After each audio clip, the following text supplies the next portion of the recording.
Welcome to the story time of Capybara Minstrel. Today I want to tell you one of the most ridiculous things I've ever saw in high school. This is a story about a bully, a private school, a so-called leadership award, and the strange magic that money seems to have when people are applying to universities. So, at first, I went to a public high school. My grades were terrible, and later I transferred to a private high school. One of the main reasons I transferred there was that the principal of that school was also a professor of my target university, and from what I understood at the time, he was actually using that connection to promote his private high school. The message was basically this: if you come to my school, you will have a much better chance of getting to the university. Some people even believed that it was almost guaranteed. Of course, later on, that turned out to be untrue. But, anyways, in that school, there was a guy I'm going to call Big Bully, or BB for short. You can probably tell from the name what kind of person he was. He was a big guy, around 1 meter and 90 centimeters tall, very physically imposing, and he liked to bully people. There was another guy in our school. I would call him Little Z because his last name started with Z. Little Z was very introverted, quiet, easy to trigger, and honestly, the kind of person bullies seem to notice very quickly. The first time BB came to our school, he did not know anyone. He had never talked to Little Z before. Little Z was sitting there playing a video game. I do not remember exactly which video game it was. Maybe Crossfire, maybe something similar. BB just walked over to him, standing behind him, watched him play for a moment, and the very fast sentence he ever said to Little Z was, "Hey bro, your skill sucks." That was his opening line. Who started a conversation like that? For some reason, Little Z got triggered immediately. He said something like, "Hey, I'm a newbie, don't put much pressure on me." And BB seemed to notice it instantly. It was almost like a predator catching the smell of prey. The moment he realized Little Z could be pushed, he went even further. He kept mocking him, kept pushing him, kept testing how far he could go. That was the first scene I ever saw involving BB. And honestly, it gave me a terrible first impression. Later on, he kept acting like that. He liked to bully people, but bullies usually test people first. They check who reacts, who gets nervous, who fights back, and who ignores them. Our school was very small, maybe only 40 or 30 students in total. Most people were not that easy to provoke. They simply ignored him.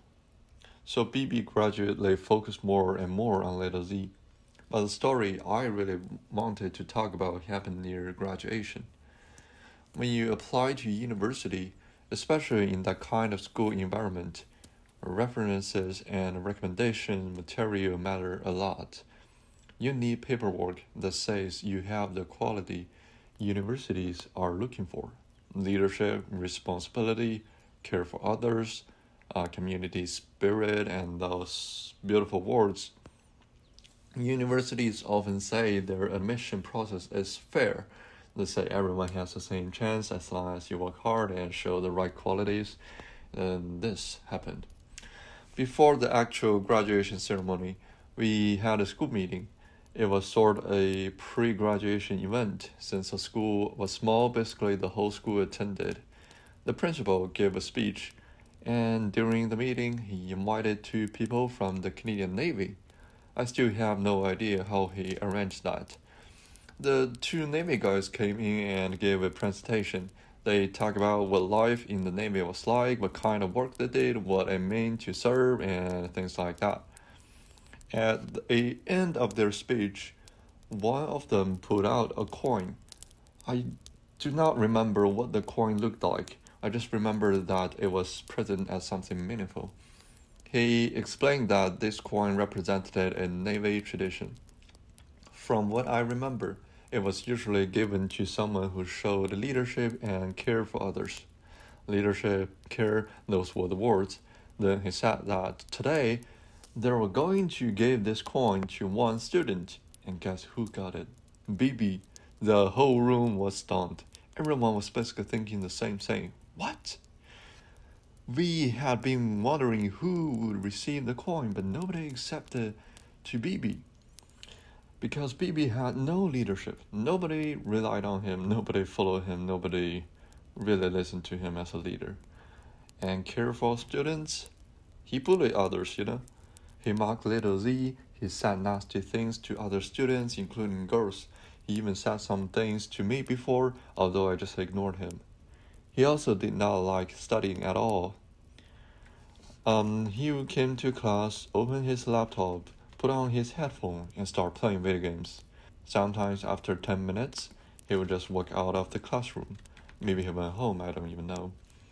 I also did not understand why he came to school at all, because there was one thing about him. He was rich, extremely rich.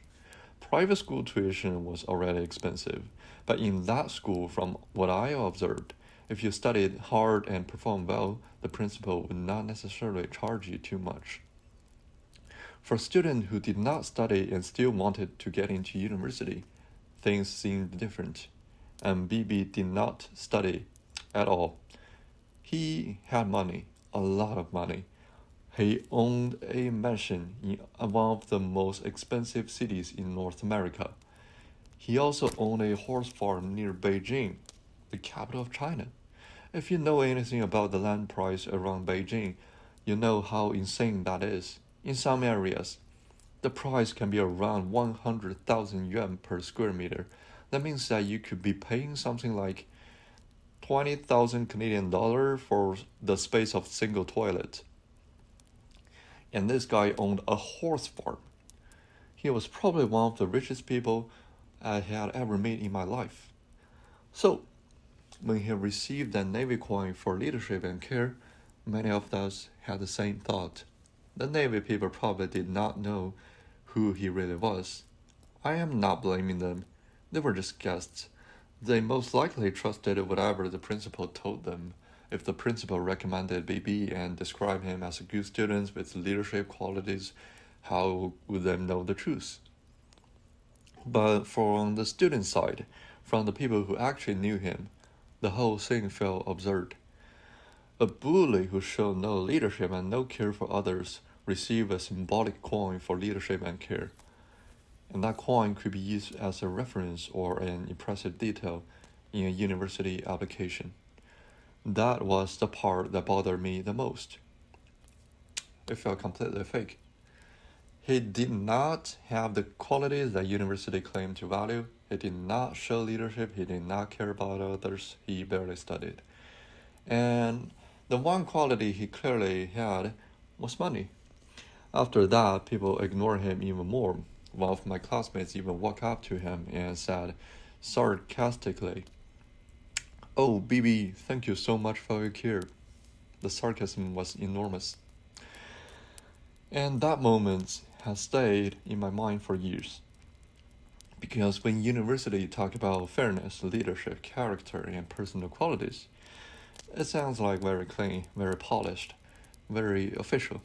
But behind those words, there can be another reality. Sometimes references are not really about who you are. Sometimes the words are not really about what you actually did. Sometimes a person can receive a symbol of virtue while having none of the virtue that symbol is supposed to represent. That is a story I wanted to share today. A small story from a small private school, but to me, it reveals something much bigger about education status, money, and the beautiful language people use to cover ugly things. Thank you for listening. Welcome to Capybara Minstrel.